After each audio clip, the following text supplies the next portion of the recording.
A popular topic of conversation right now that the Jets are eliminated from the playoffs, and I just want to touch on this. Of course, I'm going to talk about once I'm done getting through all the teams that missed the playoffs. We're going to get into the teams that got eliminated in the first round and all the stuff that went on there as I do the going forward series for 2019. So I just want to talk about the cap. The salary cap right now is at 79.5 million. It could rise to 83 million for next season. If so, uh, the Jets will have roughly $27 million to play with, and a number of players up for renewal. And of course, there's all this talk. They can't keep everybody. Can't be done. Can't keep everybody. I think there's a couple of issues going on with Winnipeg. I think this cap hell they've found themselves in, there's a couple of bad contracts that have caused this to happen. So expiring in red are the restricted free agents. Line A on 925K, Connor 925K. They're getting big raises. I'm just guessing just off the top of my head. Line A, probably a bit of a show me contract, maybe at 6, maybe at 7, maybe more. Connor, definitely more. So that's going to eat up about, I would say, I'll just ballpark like 15 million. So that's now you're down to 12. Cop, 1 million. He won't get a huge raise, but he'll get something. Trouba at 5.5 million had 50 points in 82 games. He had an amazing season. I know he tried to kill the clock and killed the game against St. Louis the other night, but all that set aside, he had an amazing season. He's going to get a big raise off 5.5 million. So that eats up. We're already into the 20 plus million dollars being eaten up of that 27 million. Beaulieu, if they keep him, $2.4 million with arbitration rights. Joe Morrow, 1 million. Laurent Brossois, 650K. I don't think they're going to try to keep Brossois because if you look around the NHL, backup goalies here have been getting moved around a lot, and it really hasn't hurt teams that have allowed their backup goalie to go somewhere else. Now, if we look at unrestricted free agents, you got Hayes leaving at 5.175 million. I can't see them being able to keep Kevin Hayes around. Pure rental. Tanev 1.15 million. I think they'll be able to keep him. I don't think he'll demand a big raise off what he was making. Tyler Myers at 5.5 million. He had an iffy start to the season. By the end, he was solid, and at that size, with the game that he plays, he will probably command a raise. And as such, we're already into a level where it's like, okay, if Line and Connor are about 15 million, Trouba's another, 7, 8 million, we're already in trouble. Myers probably now coming back. Sherratt at 1.4 million. I thought that contract was high, but the way Sherratt's played this year, that's right about where he should be. I think they bring him back. But to me, if Cheveldayoff wants to keep a majority of these guys in the roster and wants to avoid the team just losing a ton of talent, and it's something Toronto's going to be going through as well once their season's over, depending on how far they go. There's a couple of contracts here that if you can find a taker, you're good. Matthew Perreault at 4.125 million. I think based on all of these other players, I love Matthew Perreault, good player. I think you could probably move that 4 million if you can use that money that you've saved to keep one of the other core guys around. And again, it's going to depend on Cheveldayoff, who he sees as being the core guys and who he sees as being expendable. Brian Little, $5.291 million for another 5 years. That contract is ridiculous, was ridiculous when it was signed, and that contract could lead to them losing one of their star players. And it's a shame. I like Brian Little, but not at that cost. So I think Cheveldayoff will be working the phones trying to find a taker. Hi, Arizona. How you doing? Trying to find somebody who can take that contract. And Nick Ehlers, who, considering his production this year, and I know he was hurt in the playoffs, but that's $6 million, and I've got the infinity symbol here forever. That $6 million means that they likely can't keep everybody together. So does Cheveldayoff take that $6 million and try to find a taker for it? And again, it's tricky because you don't want to get money back and try to keep as much of this together as possible.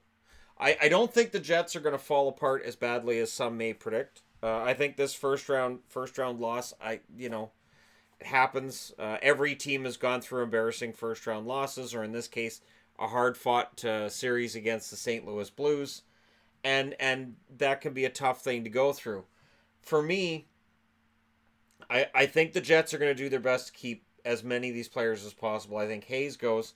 I get the feeling with Jacob Trouba. Now, he's already said, basically, he's, without saying it, said he's not taking a hometown discount. They asked him about, his contract and being able to stay under the cap, and he said, that's Chevy's problem, not mine.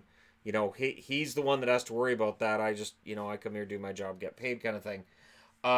So I've had the feeling right back to last summer and the summer before. It just feels like it's always contentious when there's an agreement that's being negotiated between the Winnipeg Jets and Jacob Trouba.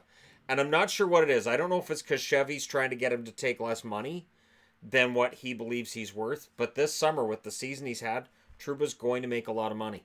So I could see Trouba potentially having his rights moved. I could see it to try to maintain everything else and keep everything else as it is. And if Trouba were to be on the market, if the Jets said, "Yep, we're willing to move Trouba's rights, we can't come to a contract with him," there will be a lot of teams in the running for Jacob Trouba, and you might be able to get back a really good draft pick for him, prospect. You might be able to get a player back who's a little bit cheaper, but again, the trick for the Jets is this is where we find out just how much depth this organization has.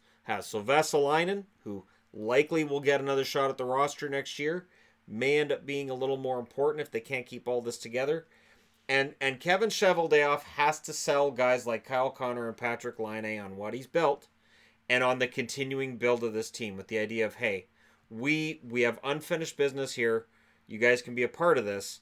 I'm going to have to ask you guys to take a little bit less money than what you'd make on the market. And in the case of Laine, I would think it's going to be a shorter term contract, which might be okay with Laine, because if Laine really still believes, and I'm sure he does, that he is going to be every bit as good as Matthews as a scorer and as a player, he may be okay with a 3 or 4 year deal, knowing that later on he's going to make huge bank, because he's going to be like, you know what, I'm going to score 50 goals next year. So they may be able to work that. Connor's going to be trickier because Kyle Connor does a little bit of everything. The guy's fantastic, and I think he's gonna break the bank. And I think while we're talking about Matthews signing a 5-year deal, maybe Connor ends up with a 5-year deal as well, just to try to keep that cost down, or maybe Cheveldayoff finds a way to make it 8 years. It's very, very tricky, and this is where a general manager really earns his money now. The trades are nice, the draft is great, but being able to manage the cap when you have a good team can be the difference between a really great manager and one that's viewed poorly by the public. You handle these contracts wrong, you're in trouble.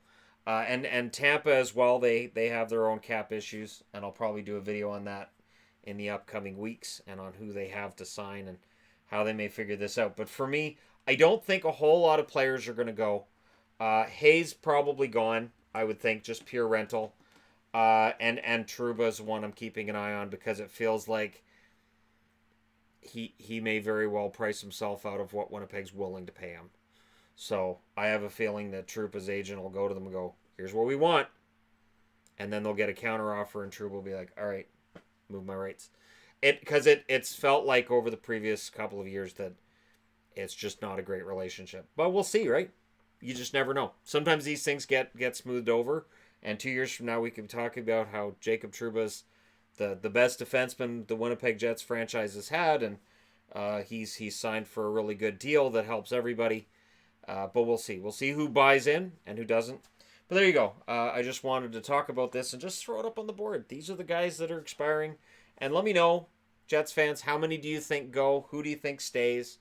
And how much do you think it's going to cost? And Tyler Myers seems to be very open to the idea of staying in Winnipeg. And why wouldn't he be? Myers has, as I said, he's been really solid the second half of this season.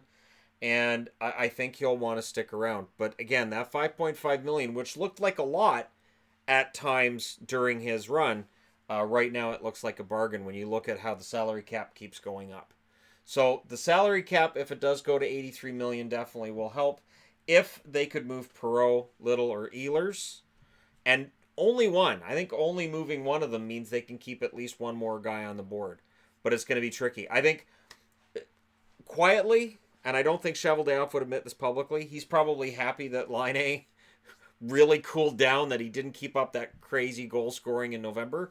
Because if he had scored 50 this year, we'd be talking about 10 or 11 million for Laine, which we were when November was rolling around.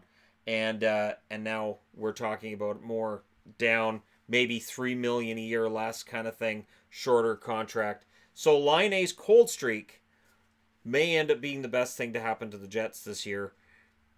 The worst thing, of course, being that first round loss, but we'll move past it. So let me know what you guys think. As always, don't forget to hit like and subscribe if you're browsing your way through. You just happened upon this video. Cap Hell, are the Jets really in it, or can they dig their way out? Let me know your thoughts, and I'll talk to you again soon.